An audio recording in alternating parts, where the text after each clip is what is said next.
ముందుగా Telangana express updates చూద్దాం.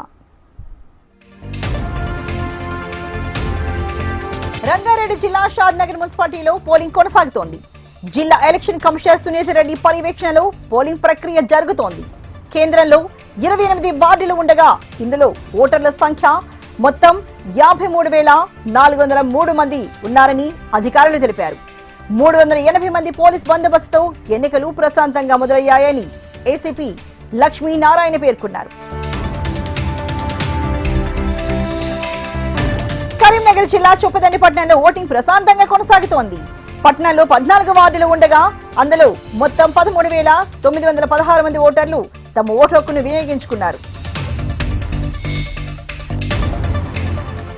వికారాబాద్ జిల్లా మున్సిపల్ పరిధిలో మొత్తం 34 వార్డులు ఉండగా వాటిలో 1వ వార్డు 15వ వార్డు ఏకగ్రీవమయ్యాయి.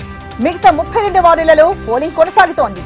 ఎన్నికలలో భాగంగా మాజీ ఎమ్మెల్యే ఆనంద్ కుటుంబ సభ్యులు తమ ఓటు హక్కును వినియోగించుకున్నారు.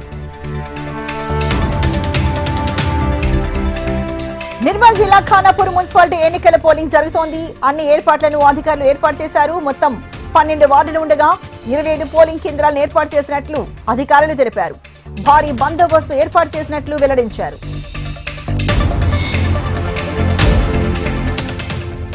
జనగామ జిల్లాలో మున్సిపల్ ఎన్నికల పోలింగ్ కేంద్రంలోని 30 వార్డుల్లో 66 పోలింగ్ కేంద్రాలను ఏర్పాటు చేసినట్లు అధికారులు వెల్లడించారు.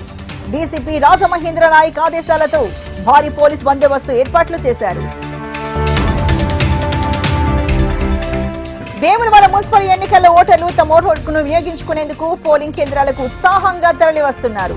మున్సిపల్ పరిధిలో 28 వార్డులు ఉండగా 113 మంది అభ్యర్థులు పోటీ చేస్తున్నారు. మొత్తం 40,877 మంది తమ ఓటు హక్కును వినియోగించుకున్నట్లు అధికారులు వెల్లడించారు. 12 పోలింగ్ కేంద్రాలను సమస్యాత్మక పోలింగ్ కేంద్రాలుగా పోలీసులు గుర్తించారు. పోలింగ్ లో ఎలాంటి ఘటనలు చోటు చేసుకోకుండా అధికారులు ప్రత్యేక దృష్టిని సారించారు. ఇంట్లో పనిచేస్తున్న పని మనిషి సహకారంతో దొంగతనం చేసిన ఘటన జూబ్లీహిల్స్ లో చోటు చేసుకుంది. నందగిరి హిల్స్ లో నివాస గృహంలో ముందస్తు ప్రణాళికతో దొంగిలిస్తూ ఉండగా దుండుగులను పోలీసులు పట్టుకున్నారు. నిందితుల నుంచి విలువైన బంగారం, వజ్రాభరణాలను స్వాధీనం చేసుకున్నారు. అనంతరం వారిని అరెస్టు చేసి రిమాండ్కు తరలించారు.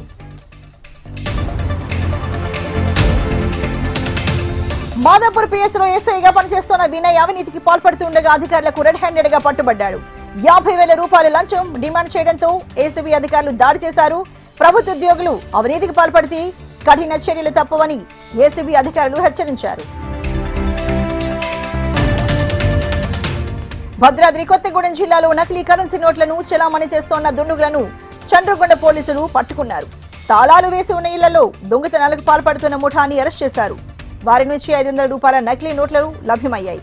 3,50,000 రూపాయల విలువ గల నకిలీ 500 నోట్లు, 50,000 విలువ గల ఒరిజినల్ నగదు, 4 సెల్ ఫోన్లను స్వాధీనం చేసుకున్నారు. అనంతరం వారిని రిమాండ్కు తరలిస్తున్నట్లు డీఎస్పీ ఆదినారాయణ వెల్లడించారు.